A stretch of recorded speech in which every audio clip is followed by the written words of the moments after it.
Good morning. For today's video, what we're going to be talking about is knee pain, osteoarthritis, and some exercises that you can do to support that. So one of the things that I typically recommend is before you either start these exercises or to include in your regimen on a daily basis are some of these products from doTERRA called Deep Blue. So there's a couple different options. There is the oil option. So if you like an oil texture, you can dilute this with some fractionated coconut oil and then apply this across the knee area. And this is great before you're doing the exercises as well as after, morning, evening, before you're going to sleep, different options for you to use. Then there's also the Deep Blue Rub, which is the cream, the lotion version of it. So depending if you're liking more of a cream texture, that's a great option for that too. And then there's the Deep Blue Stick.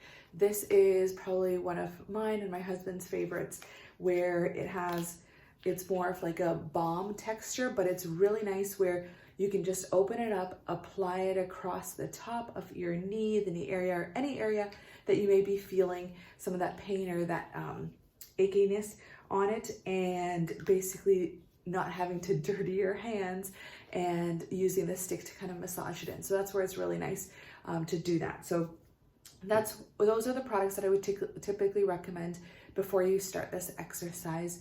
And then in addition to the exercises, you will be finding some great relief from them. So we'll go ahead and get started where I just have like a yoga mat and then a little stool here set up. So either a stool or a chair, depending on your mobility. Not all of the exercises may be for you. So for some of them, you may be feeling a little bit of pain, and that is okay. For some of the other ones, I will let you know which ones.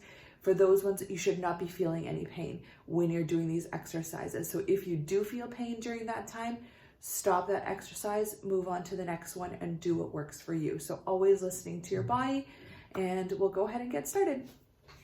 So just coming up over here, bringing your knee onto the stool. So depending on how your stability is, either holding onto the wall with one hand or having support. I'm just going to lift my pant up here so that you're able to see my leg.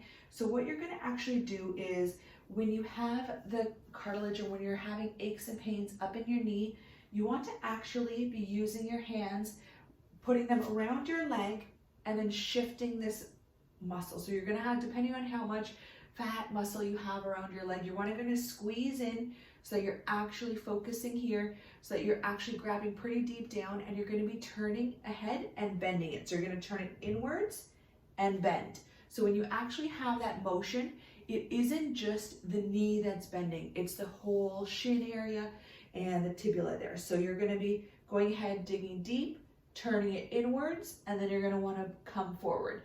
So this is an exercise that if you are feeling pain when you are doing this, don't do it. This exercise is not for everyone. This is for people that have already a range of motion and they're wanting to extend the range of motion and be able to kind of massage out any of the pain that they're feeling. So again, pressing in, turning inwards, and then moving that knee forward and back. Releasing, again, pressing in, turning inwards, and going forward. I don't know if you can hear some of the cracks and the pops here as well too, but you'll want to do this on both sides depending on which one. So for example, if you have one knee that is more arthritic than the other one, you can focus on that knee specifically. So the next exercise is one where you can sit down and you can sit on the stool, and then you can basically put your leg up here and you can sit on the edge. So depending on where your knee is or how much ability for motion you may have.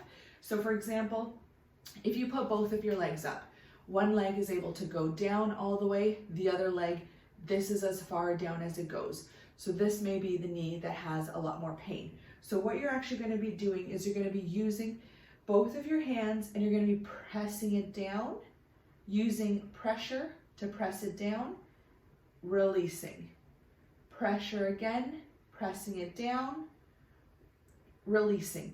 And this is one where it may hurt a little bit to start with, so you may be experiencing pain, but I would recommend this is one that even if you are experiencing pain, it is still good to do, because even that slight addition of ability of movement automatically reduces the pain drastically. So you will notice results with this exercise, with this specific one, within a day or two, where you should be able to do this. I would say on your first day, start with 10 times. So taking your hands, pressing down. So you're going to be pushing down and pulling slightly. Pressing down and pulling slightly. So this will just kind of help, even that little, like whether it's an inch of movement or even half an inch of movement of it going down, that automatically helps increase that mobility and adjust it that way. So this is a great one to be doing. This you can do in your bed. You can have someone else do it for you as well too. However, if someone else is doing it for you, just make sure you're communicating with them the amount of pressure that feels good. Don't overdo it. So again, 10 times typically. So just 1, holding it down, releasing, doing that back and forth about 10 times the first day. Then you can gradually increase it to be maybe 10 times morning and evening, 10 times morning, afternoon, and evening. But take it slow, because just because it feels good after a while, or you're getting the relief that you're expecting, doesn't mean that you should be doing it excessively. So this is where, again, listen to your body and start slow and continue that through. So with that one, you're going to make sure you're not pressing on the kneecap at all. So you're wanting to be pressing above and below.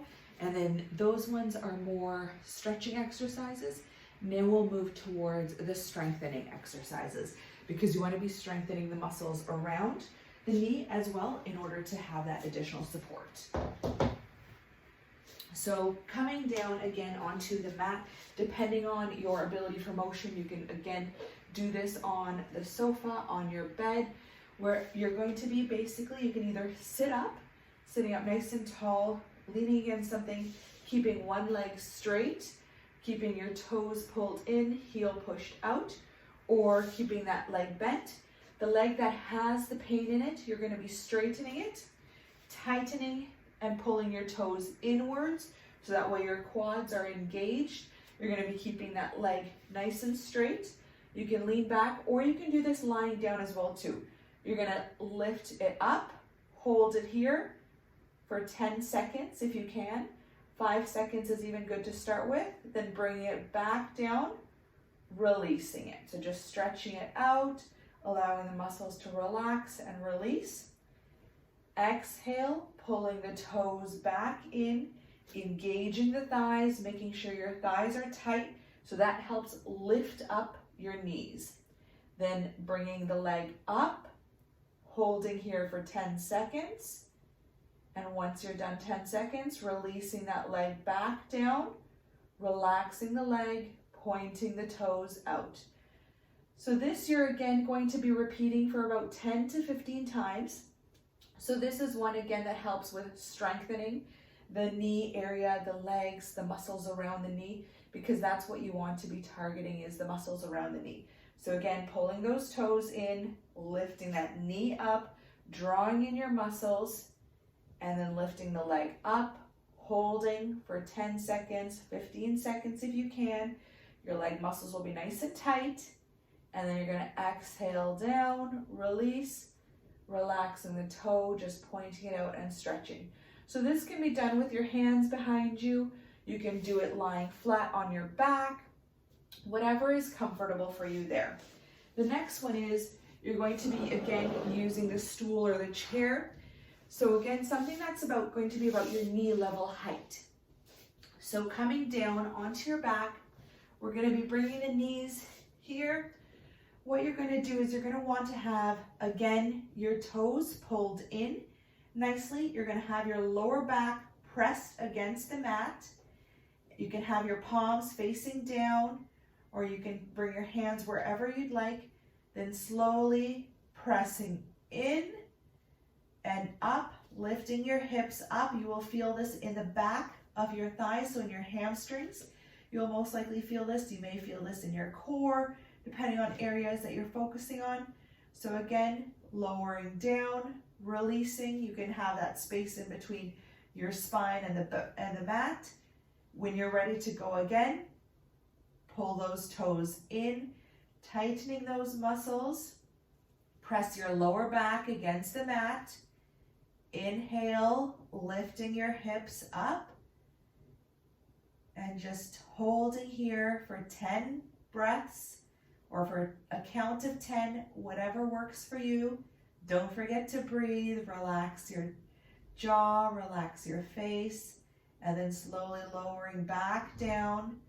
And again, so here when you're down, you can just rock your pelvis back and forth. So creating that gap between the mat, pressing it back down, and then bringing it in. So again, you'll want to do this about 10 times. Before you lift up, press that back against the mat. Exhale, lifting up, keeping those toes pulled in, feet nice and active. This is where you're going to be feeling it in your leg muscles. Lifting up, holding here for 10 seconds, and then lowering back down. Once you're done, you can either bring your knees up to your chest or just kind of roll over and slowly make your way up again. Again, keeping the stool here. What you're able to do is either for balance or support, you can either bring a chair in with a higher back, where you're going to just do gentle squats. So even though you may be feeling a lot of pain in your knees, you can even just start with just a gentle squat. It doesn't have to be very far down, just anything that is going to be helping with your stability. So holding onto a chair, holding onto the wall, making sure you're stable, just that slight motion. You want to make sure your knees aren't going to go past your toes. So just that slight motion of the squat, going down and up. So going as far as it's comfortable. This is a great one. What you can also do is you can pull your toes up. So while you're going down, keeping those toes pulled up, engaging those calf muscles, the shins, everything is nice and tight while you're going down and up. So that's one option. The other option is just doing a little slow lunge. So it could just be a little movement. It doesn't have to be a full lunge, just going as far as it's comfortable for you. Focusing on the knee that is giving you the most pain would be the forward knee, and then just swapping if you're having issues on both sides. So just keeping it nice and gentle, nice and easy. So that covers the exercises for knee pain or osteoarthritis. So I definitely recommend giving those a try, listening to your body, seeing what works for you, and then also using the ointments that are there that I've recommended. Those ones are amazing. They're all natural. They're 100% certified pure therapeutic grade. So that way there's no adulteration, there's no added chemicals. So that way they're safe to be applying onto your skin on a regular basis without any of the toxic side effects or chemicals. So I'll put a link in the description below as to how you can order those. And if you have any questions, leave a comment below or direct message me on any of my social media accounts. I hope you guys like this video. Go ahead and like and subscribe to my channel, and we'll see you next Monday. Bye.